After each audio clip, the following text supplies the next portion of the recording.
Today is not actually forecast to ease until much later tonight, if at all. Now, let's get you the latest details right now. The official death toll has risen to 9.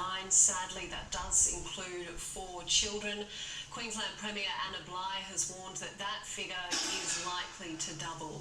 There are 15 people that are still unaccounted for, that they hold very grave fears. Now, the number of missing overall, though, has thankfully been revised down once again. 59 people is the figure. That is the number of people that remain unaccounted for in the chaos. But as I did mention before, there are grave concerns for 15 of those 59 missing. The missing are mostly from a number of areas, but mostly the Murphy's Creek area, the Grantham and Whiffcott areas. Of course, these are places in the Lockyer Valley west of Brisbane. Now, about 60 people remain huddled inside a powerless primary school in Grantham. We heard about them from Cameron Price a short time ago. More water is being released from the Wyvenhoe Dam near Brisbane. They're trying to ease the enormous flood threat that's bearing down on Brisbane as we speak. Here's a latest report from Tim McMillan on the crisis. Australia's third biggest city is shutting down. As expected, the Brisbane River broke its banks this afternoon. Up to 8,000 properties in the city's north and west, as well as some in the CBD, are expected to go under. The water's just got nowhere to go, basically, and the tide's rising with the creeks at the back, so it comes up pretty quick.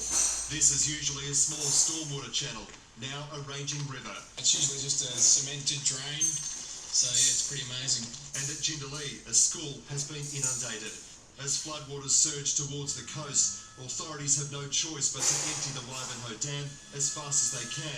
But all that water is flowing straight into the Brisbane River, which snakes around the capital city. Ipswich, a town of more than 150,000 southwest of Brisbane, is also a major concern. In relation to the Brisbane and Ipswich area and the Wyvenhoe catchment, I'm afraid we have some very bad news this afternoon. Ipswich and Brisbane are now facing their greatest threat and their toughest test in more than 35 years. Yesterday's so-called inland tsunami rocketed through Toowoomba, Gatton, Grantham and surrounding areas. It left residents stranded on rooftops and in their cars. It seems no one saw it coming. Just turned up on our door and it was just tragic. It was just unbelievable. Car went into the front window and I've got about 4 cars in my backyard. I had a house down the backyard with a wife, husband and a child on top. Amid the chaos and tearful reunions at evacuation centres, the survivors gathered to share their grief. But with dozens still missing and 9 confirmed dead, there's a sickening feeling that further losses are inevitable. Tragically, the police believe that will climb and could be almost or more than double that number. We continue to hold very grave fears for the people who are missing. To everyone who has lost a loved one, you are in our thoughts and the thoughts of all Queenslanders and Australians. Amateur footage shot in Toowoomba captured the panic that gripped the town when the wall of water arrived. Cars that were washed away have come to rest inside shops and homes. Roads are a mess. Furniture litters the streets. No one's yet dared to put an estimate on the damage. Tim McMillan, 9 News. Very latest from Tim McMillan there. Now, an evacuation plan has been put in place in Brisbane as the city and, of course, many surrounding areas are basically preparing for the worst flooding we've seen in more than 3 decades. Let's go now to Michael Usher, who's at the Emergency Services headquarters in Brisbane. Michael, good evening to you. This really is a city under threat. What is the latest? Well, Wendy, it is under threat. You're right about that. I mean, those numbers that the Premier spoke about in her press conference a short time ago are quite extraordinary, aren't they? She's talking about 9,000 properties being affected in the Brisbane area, seriously affected by flood, and quite a few thousand more touching on it as well. You can see here, it's a fairly busy room, the State Operations Coordination Centre. They have taken an extraordinary amount of calls, all the emergency services, 34,000 calls for assistance, for help in the past 24 hours. So it just gives you an amazing idea of the spread, the extent of the effect of these floods right now. So they're really battening down tonight. There is a slight bit of good news according to the Premier Anna Bligh that the forecast is smiling on them slightly. They do expect some of the conditions to ease tonight and into tomorrow.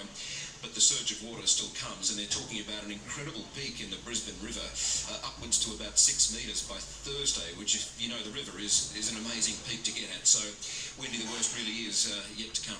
Isn't it? As you just said, 9,000 properties will be totally inundated. Then there's, of course, the other 30,000 that the Premier talked about that will have some impact, varied impact. Oh, and that's extraordinary, isn't it? So you can understand why they're appealing tonight for people. If you don't need to travel, please don't. If you're a neighbour with a bit of high ground, please take people in. They just can't afford to have everybody hitting the roads this evening and getting in their cars and driving around. It's as simple as that. They just don't know how many. We talked about the homes and properties being affected, but how many roads are going to be cut off and affected in the Brisbane area as well. So those numbers are still extraordinary, and of course the rescue operations toward the Lockyer Valley are still underway. It's very hard for a lot of the emergency services to get to some of those parts. A small bit of good news in Forest Hill. They're talking about the evacuation of the 300 people there going very well. There's about 70 people they still need to collect. Of course, they're doing most of that by air, so that's an incredible logistics operation. But it seems to be progressing pretty well right now, Wendy. Just on that, though, Michael, resources really are stretched at the moment, and the news that it's going to get worse tomorrow and then on Thursday puts so much pressure on resources. Well, doesn't it, Justin? These are the sort of people that have been working, around the clock and will continue to work around the clock. I mean, fatigue will set in, there's no doubt about that, but there's a lot of help to be delivered. And it's frustrating at times. They're receiving information, but they know they can't get to certain parts, which is why they still hold grave fears for the 15 of the 59 missing, because they just can't confirm anything yet, and they need to get in, find information, get to people who are still stranded, and it's an incredibly difficult, very, very difficult operation, Wendy. Yeah, so true, because of course we know there are pockets around the place, particularly in the Lockyer Valley, that there are groups of people that haven't been accessed yet. I think about 60 people, as we mentioned, in the Grantham area, but there are so many others that we would not know about at this stage.